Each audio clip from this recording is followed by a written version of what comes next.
Good evening, I'm Daisy Richards and welcome to Monday's edition of the Regional News. We begin with news from Venezuela.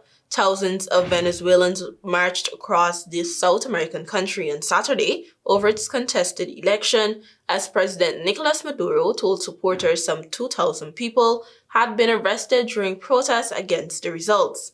Venezuela's electoral authority, blasted by critics as favoring the ruling socialists, proclaimed Maduro the winner in last Sunday's vote, saying on Monday he obtained 51% compared to 46% for opposition candidate Edmundo Gonzalez. The authority reaffirmed a similar margin on Friday. The published election results sparked widespread allegations of fraud and protests. Subsequently, security forces cracked down on protests which Maduro's government labeled part of an attempted U.S.-backed coup. Elsewhere, opposition supporters marched to demand justice, buoyed by the presence of leader Maria Corina Machado, who emerged from hiding on Saturday to join her demonstrations on the streets of Caracas. Supporters were happy to see Machado in the streets after the leader said in a Thursday op-ed for the Wall Street Journal that she was in hiding and feared for her life. In addition to Caracas, demonstrations took place in cities including Valencia, Maracaibo, and San Cristobal. So far, at least 20 people have been killed in post-election protests, according to advocacy groups, including US-based Human Rights Watch. Some 1,200 others have been arrested in connection with the demonstrations, according to the government. During last week, some Venezuelans have appeared outside police stations seeking news of their detained family members.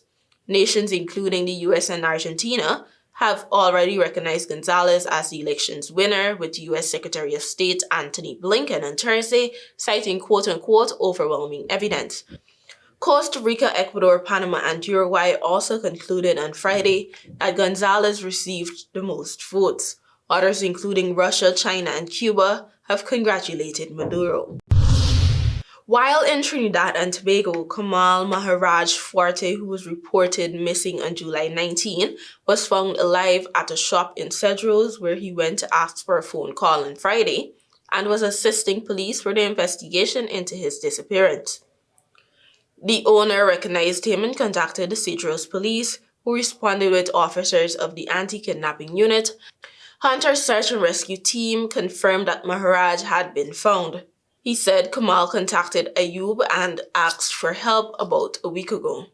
He told him he was in Venezuela. This information was passed on to the Trinidad and Tobago Police Service and family members. Ayub and police officers were making arrangements to go to Venezuela to return Maharaj to TNT before he was found on Saturday night. His family released a statement expressing their relief and gratitude. Maharaj, a 40-year-old consultant from Felicity and former schoolteacher, was reported missing on July 19 and was initially believed to have been kidnapped. He was last seen at Price Plaza in Chaguanas around 2 p.m. on the day of his disappearance. His vehicle was found, but there was no trace of him. Investigators reviewed surveillance footage from Price Plaza to determine whether Maharaj might have met someone, whether he was alone at the ATM, and if he entered another vehicle willingly. Officers from the anti-kidnapping squad confirmed that no ransom demands had been made. Finally, news from Jamaica. 4 people were killed and 3 others injured after the taxi they were traveling in crashed into a trailer along the North Coast Highway in Trelawny on Monday morning. The incident happened around 8:30. 3 of the persons in the Toyota Probox motorcar died on the spot, while the other 4 passengers were taken to the hospital, where one of them succumbed. Quote, "We received a call about an accident along the North Coast Highway. On our arrival, we saw a Toyota Probox trapped in the back of a trailer. The persons in the front of the car appeared lifeless. 4 other persons were transported to the Falmouth Hospital. One of those, a female, has been reported dead," unquote, Deputy Superintendent Roland Blissett of the Trelawny Fire Department said. The police say speeding appeared to have played a role in the crash. Thank you for watching. Do have a productive week. Until next time.